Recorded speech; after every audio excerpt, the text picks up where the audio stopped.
Coins. Coins do not appear in the Old Testament until post-exilic times. The Persian gold darik is mentioned in Ezra 269 and Nehemiah 770 WF. Especially important are coins of the 4th century BC with the word Yehud, i.e. Judah, inscribed upon them, for they make it possible to carry investigation further into the organization of the Jewish state in post-exilic times under Persian rule. Later, 135 to 37 BC, come the coins struck during the Maccabean period with Jewish emblems impressed upon them, in addition to inscriptions in early Hebrew script. They have a special value as testifying to the religious and nationalistic spirit of the age. The chronological table which follows is intended to be no more than a useful appendix to the present survey. The dates of the documents which are given are mostly based upon those which are to be found in the introductions to the documents or in the notes. In a few cases, where a date has not been mentioned elsewhere in the volume, it has been supplied in the table. Since, on many points of Old Testament and ancient Near Eastern chronology, scholars have not yet reached general agreement and the dates they propose frequently differ, sometimes within wide limits, the dates which are here given must, for the most part, be regarded as approximate only. It will be observed that they do not always correspond exactly to the dates given by the contributors to this volume. D. Winton Thomas. Here is a chronological table from around 2280 to 2000 and so forth of different events, biblical and historically related. It continues down to 103.76, Alexander Janus. Cuneiform documents, the epic of creation, the story of the flood, the law code of Hammurabi, letters from Tel el Amarna, historical records of Assyria and Babylonia, the Jehoiakim tablets, and so forth. Down to the text from Ras Shamra. First, the epic of creation. The Babylonian epic of creation, annually recited on the 4th day of the New Year's festival, and anciently called Enuma Elish, after the opening words of the poem, is presented on 7 tablets, each of an average length of 150 lines, and has been known to Assyriology since 1876, when a pioneer edition of the first pieces was published by George Smith in the Chaldean account of Genesis. We have done a video on that particular book. We can include it as an end screen at the end of this video, so you can read that in your own time, at your own pace. At the present time, and with the inclusion of newly identified texts of the hitherto fragmentary 5th tablet, some 9/10 of the original work can be reconstructed. The story of the birth of the gods, the battle between Marduk and Tiamat, and the creation of man in a God-ordered universe form the leading motifs of the epic, making it at once a theogony and a genesis. Yet here, even more essentially, is the official statement of the enthronement of Marduk, a composition entirely dependent upon the rise of Babylon in the middle of the Old Babylonian period. At the beginning of this period, Marduk was the comparatively unknown city god of Babylon, one of many other city gods. In the epic, he had become the king of the gods of heaven and earth, the king of all the gods. 628. No doubt the Babylonians themselves could have argued that if Babylon was destined to become the world's leading city, then Marduk had also been destined to become the world's leading god, small g, so that there could be nothing amiss in advancing him to the rank of creator, or in assigning him to the hero's role of what is probably an older story. But at all events, Enuma Elish must be seen as a carefully composed document, precious for the light it's thrown on early Mesopotamian concepts of the beginning of things, yet scarcely less fascinating because of its witness to religious history in the making. To set the central theme of Marduk's kingship in true perspective, however, some accounts must be given. here of the system of government which recent research has shown, well, at that time that this is being written and published, some account must be given here within this book of the system of government which recent research has shown was enforced in early times in Mesopotamia. At this time, political authority was not yet invested in a single ruler, but in an assembly of the free men of the city-state, who normally surrendered executive power to a smaller council of elders. In times of crisis, however, the assembly could, if necessary, appoint a king, but this appointment stood for the emergency only, so that democratic government would normally revert to the larger bodies on the return of peaceful conditions. Government by this system, although older than the epic itself, was that used by the gods, small g, at the time in which the action is set. The crisis is staged when Tiamat and the rebel gods, little g's, together with her army of monsters and the rebel commander Kingu, prepared for total war against the great gods, with the smaller g's. It is raised to quite alarming portions when first Ea and then Anu, two of the most powerful of the great gods, are sent against Tiamat, but yet forced to retire.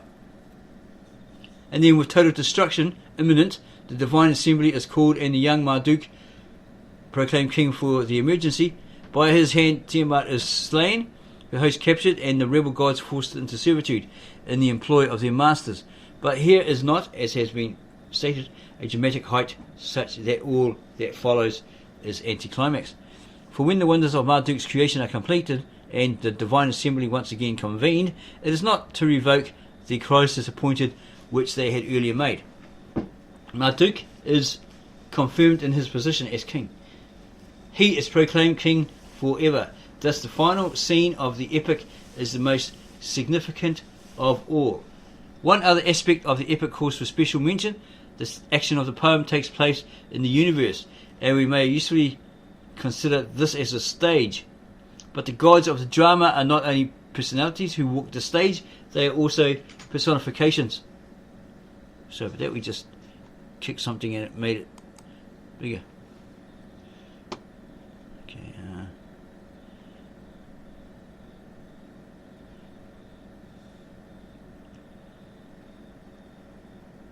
One other aspect of the epic calls for special mentions. The action of the poem takes place in the universe, and we may usually consider this as a stage. But the gods of the drama are not only personalities who walk the stage, they are also personifications of it. Thus Apsu and Tiamat, who speak and move about, fight, or are fought, even if, as we may read it in the epic, are otherwise two great seas who existed in the beginning when all was water. With them at that time was a third being, Mumu, who was seen as the minister of, or counsellor of Apsu, one who even cast his vote for him at a crucial point in the story, and yet who in another function is also some aspect of water, whether clouds, mist or ice. Again, in the capacity as seas, Apsu and Tiamat give birth to the gods.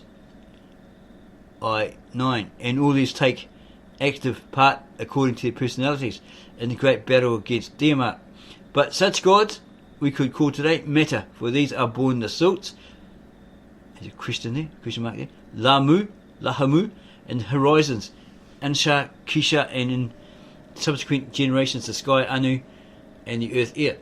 These are hard concepts for modern reading, but no appreciation of the complex religious thought of the epic is possible without at least some awareness of them. As to the question of the religious affinities of the epic, and the problem of whether or not it has connections, as has often been affirmed, with the Hebrew account of Genesis, the decision has been taken to defer this issue to the notes so that the reader may first have a direct acquaintance with the poem. The following extracts from the epic are presented on the basis of a new analysis of stanza division. Text. When the heaven gods above were as yet uncreated, the earth gods below not yet brought into being, alone there existed primordial Apsu who engendered them. Only Mumu and Tiamat who brought all of them forth. The waters could mix together in a single stream, unrestricted by reed beds, unimpeded by marsh, for since none of the gods had at this time appeared, these had not yet been formed or been with destinies decreed. In the depths of their waters the gods were created. There appeared Lamu and Lahamu. They first were given name, but only to an appointed size did they grow and become large, and Ansha and Kisha were born bigger than they. As lengthened the days and there multiplied the years, Ansha is in like size produced Anu, his firstborn, and as Anu, their son, was the equal of his parents, so did Anu beget Ea in the likeness of himself. But Ea, Nudimud, was else the master of his parents, more intelligent, wiser, mightier than strength, more powerful than he was than his grandfather Ansha, nor had he a rival amongst the many gods, his brothers. The swift action of the epic begins with these brothers, the noise of whose continuous dancing and reveling now becomes, in a most human situation, a source of great disturbance to the first parents. Apsu seizes the initiative. He summons his servant Mumu and takes the matter to court with Tiamat. Speaking first, he declares he can neither rest by day nor sleep by night because of the noise, and advocates the total destruction of the gods. But Tiamat, on hearing this, was furious and cried out against her husband, cried in bitterness of spirit, broke into an evil storm of temper. How can we thus destroy what we have borne? Their ways, for all they are abhorrent, it is our duty to abide. There spoke in turn Mumu, deciding for Apsu, for in no wise acceptable was the counsel of his mother. Destroy, O my father, these perverted ways, that by day you may find rest, that by night you may sleep. Apsu rejoiced at him, his face grew bright with joy, for the fatal vote was cast against the gods, his sons. He threw out his arms, and Mumu embraced, who sat upon his knee, him kissed him many times. What decision they had voted in this, their legal court, was then officially told unto the gods, their sons. The gods, when they heard, moved aimlessly about, they lapsed in silence, sat in speechless despair. But now the most wise, the accomplished and all-able, all-knowing Ea did foil their fell intent. He drew a faithful map of the pristine universe, skillfully composed for it Shuturu, his most masterly incantation. He recited this, setting it against the waters of the map. The spell poured sleep into it, and the map fell sound asleep, transmitting the sleep it then made Apsu sleep. And for Counsellor Mumu, but short was his sleeplessness. Ea, his, tore off his royal headdress, removed his aura cloak, put it on himself. He bound him, even Apsu, and did kill him, while Mumu he close confined, laid him crosswise over him. In this initial victory over the would-be sleepers of the beginning of things, sympathy necessarily rests with the new forces of life and energy, but the scene changes. An embassy of gods, whom we shall know hereafter as the rebel gods, has approached Tiamat and succeeded in persuading her to avenge the death of Apsu. It is a very changed Tiamat who now prepares for battle. Then Mother Huber, who cast every mould of life, unleashed the irresistible weapon, boar monster serpents, sharp with their tooth and pitiless their fang. With poison instead of blood, she filled their bodies. Next, snarling Ushumgale, she clove with terror, charged them with aura rays, made them like gods. All who look thereon, they shall dismay. With bodies red, near turn shall be their best. She formed besides the serpent, dragon, drake, the lion, the Uridumu, scorpion man, the driving storm, Kaluli, Kusaruku, bearers of weapons, unsparing, fearless in battle. And it carries on. Receiving intelligence of this array, Ea forms his grandfather, Ansha. For a time the latter is too horrid to act, but eventually he sends first Ea and then his own son Anu against Tiamat. According to their natures, the one is directed to use magic, the other authority against her, but both are forced to draw back seemingly before their powers can operate, and it is clear that Tiamat must be fought with weapons. Earlier we had been told of the birth of the eventual champion, and there's a battle by the looks of it. And it carries on.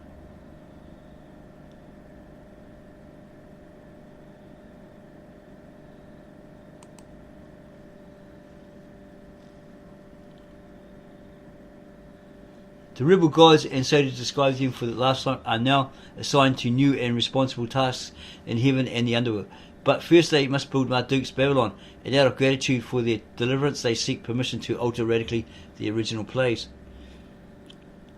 Let Babylon, they cry, be not only Marduk's home, but a Parakku,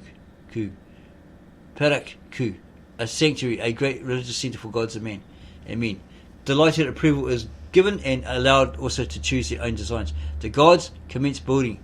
659.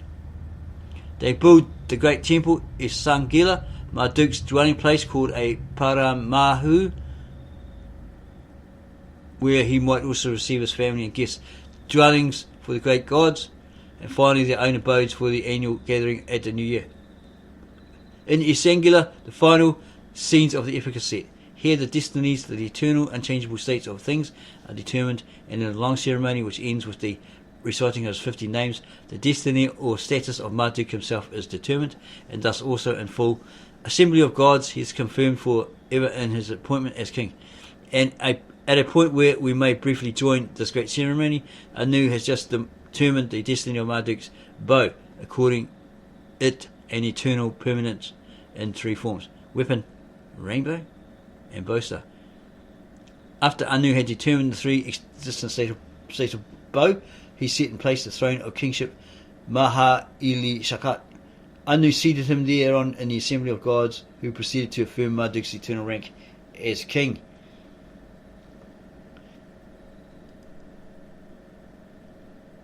Curses they severely pronounced upon themselves, swore with water and oil, bled their throats in treaty oath, so yielded him the power to ever rule them as king, confirmed him legally as overlord of the gods of heavens and earth.